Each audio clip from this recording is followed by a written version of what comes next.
everybody. Today is Thursday, October the 10th, 2019. And we're just going to get into the recap of today's episode. Now, for those of you who didn't really know the backdrop from yesterday, Flo wanted to go and get Katie her kidney as soon as possible because things are not looking so good for Katie. She really needs this kidney transplant. So today on the show, we start off with Flo and her mom. Flo was already in the hospital room. She's already in her gown, in the bed, being prepped for surgery. And, you know, her transplant advocate is just going over some procedures with her to make sure that, once again, she understands that she doesn't have to go through with the transplant, the pros and cons of what's going to happen with this procedure. And Flo simply tells her, I know, but I still want to do this because I've brought so much pain to my family. I would like to do something other than to bring pain. Hopefully I could bring some peace and some love. And so the advocate left, and Flo and Shauna were left to talk to themselves. And Shauna once again asked her daughter, are you sure you want to go through with this? You know, because now is the moment of truth. Once she gets sent off to the OR, there's no turning back.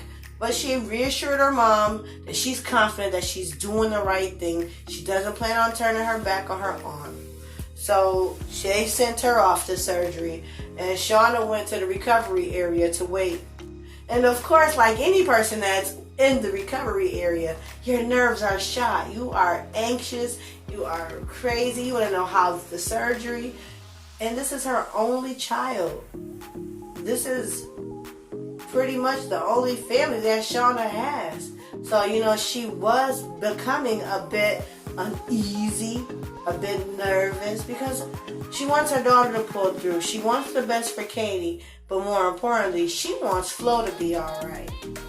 Now, in the other hospital room, you had Katie, of course, and Will, Bill, Donna, and Brooke. All there before she goes off for surgery to talk to her and reassure her. And more, it was about making sure that Will was reassured that his mom was going to be all right. And Katie, she's just so loving.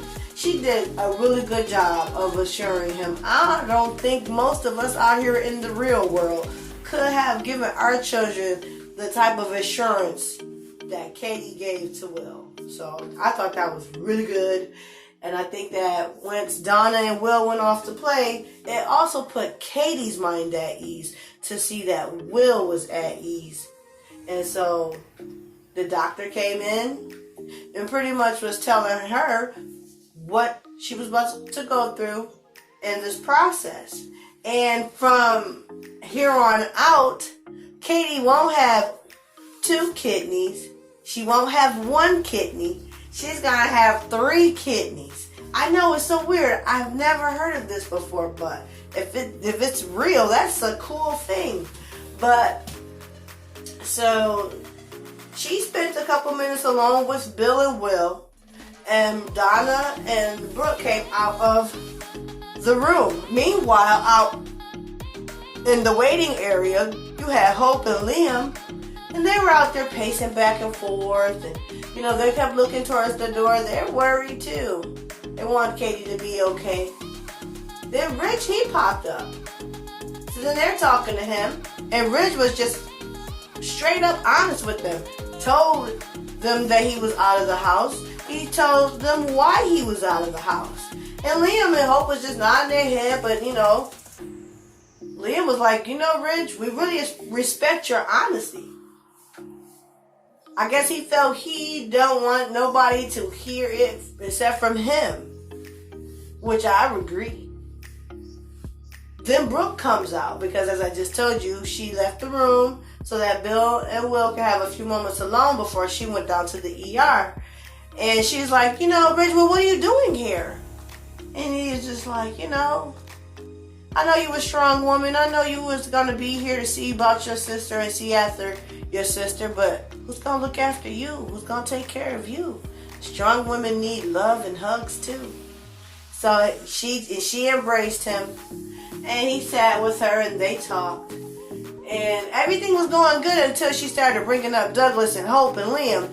Then he kind of moved his hand away from her hand, and you could tell that his position had turned a bit standoffish. And he told her, listen, let's just focus on Katie. And she's telling him, like, after I seen Katie with Will and how much she loves him, and I was just thinking about Hope and Liam and how much they're loving Douglas. And he said, let's focus on Katie right now. Because I agree with Ridge. We're not going to keep talking about you trying to take my grandson. Like my family can't take care of him. Okay, you talk about Thomas, but there are other capable people who can take care of this boy. And on that note, Katie, she went down to surgery. So now her and Flo are both in the operating room. So far, the operation is still a success. Bill's right-hand man, Justin Barber, showed up. He was coming to see if anybody needed them to take Will, but Donna had already taken him to go play, get something to eat. So he stayed there with Dollar Bill, make sure Dollar Bill was okay. And Dollar Bill, he's so frazzled right now. When Ridge walked up, he said, hey, Forrester. He never greet Ridge. Or if he greet him, he could say, hey there, dressmaker, or some crazy stuff. But not today. He was no room for sarcasm, no room for jokes. And he even told Justin, I am so at my wit's end. I'm so worried about this whole situation that's going on. I'm worried about Katie. He said, and I'm worried. I don't even care that Forrester's here. I thought that was funny. A little laugh in the midst of all the seriousness. But that's where the show left off, guys. They're still in surgery. Everyone's waiting. Bill and Justin had got the update from the nurse that she was still in surgery, and that so far, so good. The surgery was going smoothly. So it's only safe to say that next time we talk, Katie's going to have a new kidney. Rue, what did you think of today's episode?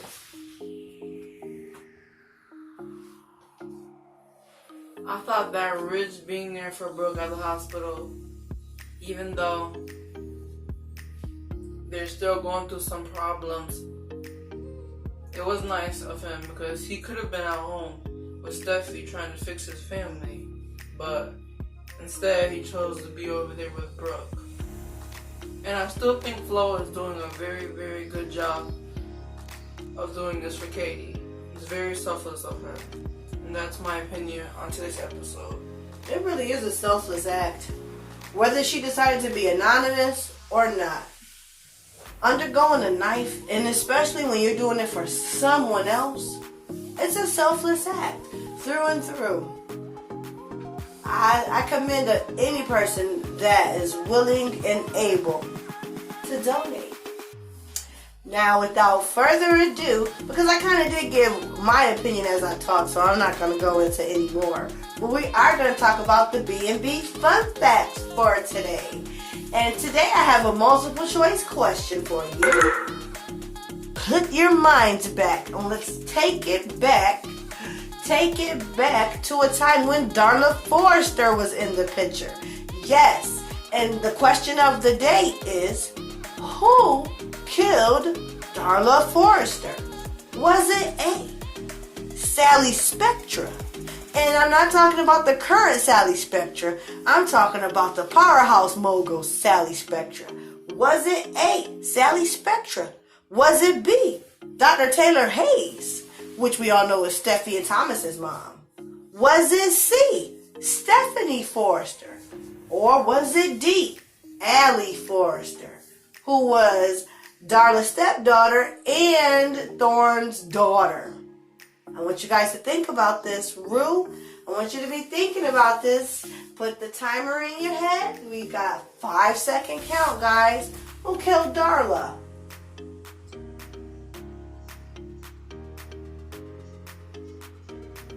Rue, who do you think killed Darla Forrester? Was it A, Sally Spectra? Or B, Dr. Taylor Hayes? Was it C, Stephanie Forrester? Or D, Allie Forrester? I think it was Allie Forster. So you think it was D, Ellie Forrester? Yeah. All right. That is incorrect. In fact, the person who killed Darla totally killed her on an accident. And it was Dr. Taylor Hayes. As you all know, Steffi had a twin sister whose name was Phoebe. And Phoebe was out driving and she got a flat tire. And she called to get some help. But Taylor was at home drunk. So Darla actually went to help her. And she was out there trying to change that tire. And poor Darla fell in the street as Taylor was coming up. Now, yes, Taylor should not have been driving because she was very drunk. But she was trying to help her daughter. Too bad there was no such thing as an Uber back then or a Lyft, because Phoebe could have just called an Uber or a Lyft and got home safe and everyone would have been safe. But when Darla fell out in the street, it just so happened when Taylor was pulling up, and Taylor, she killed her. Yeah, she accidentally killed Darla in a fatal hit and run. And that's our B&B fact for today. Now, without further ado, if you guys don't like spoilers, as I always say, pause it, rewind, and go back and hear the recap today again, or tune in to Rue, as she's going to tell us the spoilers for Friday, October 10th, 2019. The Bold and Beautiful Spoilers for October 11th, 2019 reveal after the surgery, Katie will ask more and more questions about her kidney donor to tell them how grateful she is and what they've done for her. For more of Bold and Beautiful, tune in to CBS.com. Oh, guys, in a nutshell, you know they're going to keep picking at that until they find out who the donor is. We know who the donor is, but how long do you guys think it's going to take for everyone else to figure it out? Definitely comment below. I want to know, who did you think killed Darla Forrester? Did you guess right? If you didn't, who did you pick? And also, how long do you think it's going to take before everyone knows that Flo's the donor? And when I mean how long, I mean in B&B time. So 3 more episodes, another week worth of episodes, a month worth of episodes. Will they find out by the end of tomorrow's episode? I don't know. But you guys tune in, drop the comments down below, like, subscribe, hit the bell, and we'll all check in with you tomorrow. Bye!